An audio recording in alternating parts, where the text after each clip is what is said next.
Tunay na lubos ang aming pasasalamat sa inyong walang sawang pakikinig sa aming channel.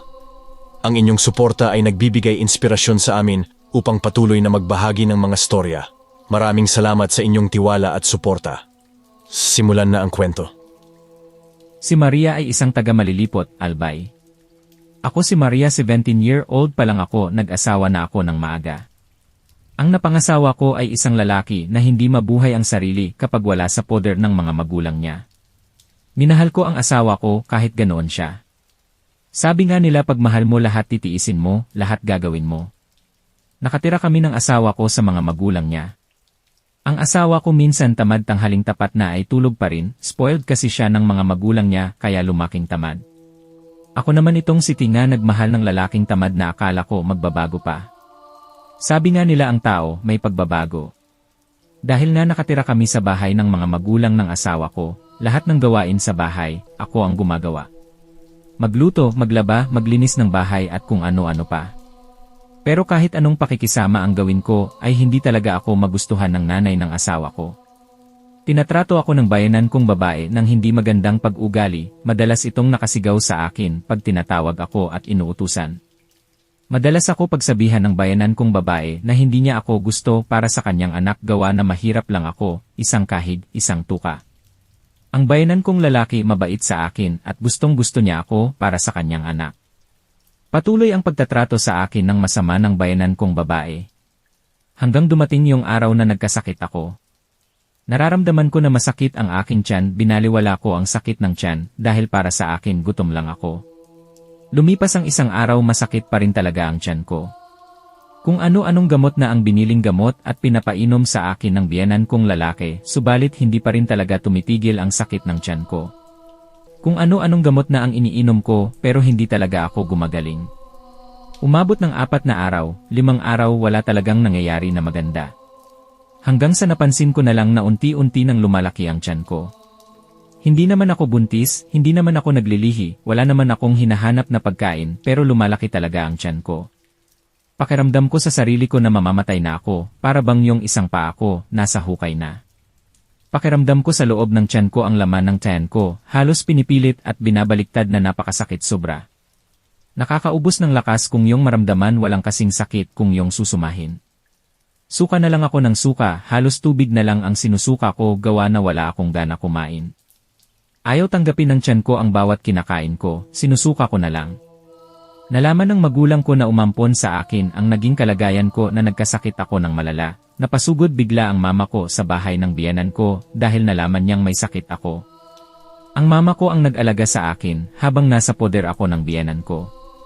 Ang asawa kong tamad, kuntudo, iyak lang sa harapan ko, gawa na hindi na talaga ako gumagaling. Pinagmamasdan lang ako ng asawa ko habang umiiyak at namimilipit sa sobrang sakit ng sikmura. Hinintay na lang nito na mahulog ako sa hukay.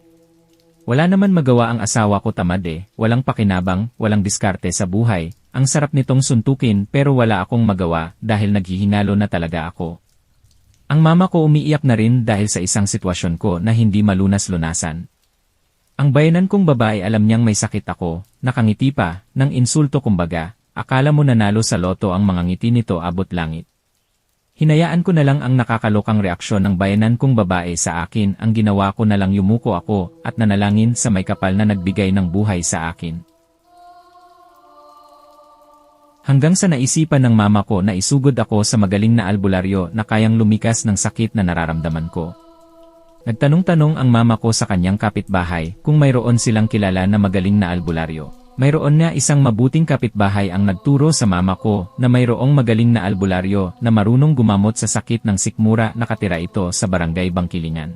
Hating gabi alas 12 ng madaling araw isinugod ako sa albularyo ng mama ko at biyenang kong lalaki, kasama ang kaibigan kong matalik at nanay ng kaibigan ko.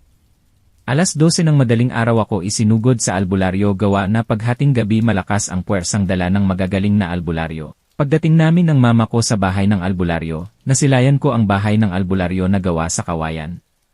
Isang maliit na bahay kubo ang nakatira, ay isang matandang lalaking bantog sa lugar na yon na isang magaling na albularyo. Pagkakita ng albularyo na yon sa akin, lumapit siya sa akin, at hinawakan ang dalawang kamay ko na hinliliit, pinantay nito ang daliri kong hinlili. Doon nalaman ng albularyo na kinukulam ako ng isang mangkukulam, hindi pantay ang daliri kong hinliliit. Malakas din ang puwersa ng mangkukulam na kumulam sa akin. Animoy nagpapalipad hangin ang mangkukulam na yon malapit sa akin. Kaagad na kumuha ng langis at pisong kalabaw ang albularyo na gagamot sa akin mula sa kanyang bulsa. Mabilis na nilagyan ng dasal ang pisong kalabaw na hawak nito, tapos ang nilagyan ito ng langis at sabay na ipinahid sa likod ko. Unang pahid pa lang ng pisong kalabaw sa likod ko, agad kong nararamdaman ang malakas na presensya ng isang magaling na albularyo. Paglapat ng pisong kalabaw na yon sa likod ko, agad kumalma ang sakit ng tiyan ko, nakaramdam ako ng kaginhawaan sa buong katawan ko. Pahid dito, pahid doon ang ginagawa sa akin ng albularyo gamit ang pisong kalabaw na may langis at malakas na dasal. Habang hinahagod ang pisong kalabaw sa likod ko, nararamdaman ko ang hapdi nito, para bang kuko ng agila ang tumutusok sa balat ko. Habang ginagamot ako ng albularyo, nakikipag-usap ito sa isang masamang nilalang na animoy galit na galit ito. Ilang saglit pa ang lumipas, mayroon akong narinig na isang malakas na boses na sumisigaw. Nagmamakaawa yung mangkukulam na yon sa albularyo na gumamot sa akin. Kinilabutan ako ng sobra, para bang ang albularyo na nasa harap ko isang engkantong puti na kayang lumunas ng kahit anong sakit. At mayroon kakayahang pumatay ng masasamang nilalang na gumagambala sa akin. Maya-maya pa pinakalma na ako ng albularyo, wala na akong nararamdamang sakit sa tiyan ko. Sinabihan ako ng albularyo na ang nagpakulam sa akin, yung palaging galit sa akin na kasama ko sa bahay, alam ko na kung sino yon. Napatulala ako at napaisip bigla sa sinabi sa akin ng albularyo. Sabay pinainom na din ako ng tubig na may kasamang dasal. Sinabihan na din ako ng albularyo na pwede na akong umuwi, gawa na tuluyang nang nawala ang sakit ng tiyan ko at namatay na din ang mangkukulam na kumulam sa akin ng mga oras na yon. Humupa na din ang malaking tiyan ko na mabigat na magiging sanhi sana ng kawalan ko ng hininga na hiram lamang sa akin ng may likha. Bago ako umuwi, nagbigay ako ng halaga sa albularyo na gumamot sa akin, at nagpasalamat ng marami sa kanya, dahil kung hindi sa kanya malamang nawalan na ako ng buhay, at salamat din sa Diyos na pinakinggan nito ang mga panalangin ko. Tuluyan ko nang nilisan ang bahay ng albularyo. Pag-uwi ko sa bahay kasama ang mama ko, nadatnan ko ang bayanan ko na masarap ang tulog. Akala mo parang walang nangyari, kinabukasan, dahil sa masakit na sinapit ko sa bayanan kong babae na maldita at asawa kong walang pakinabang ang ginawa ko sa kanila, iniwan ko sila ng tuluyan, umuwi ako sa mama kong nagbigay ng halaga sa akin. Wakas.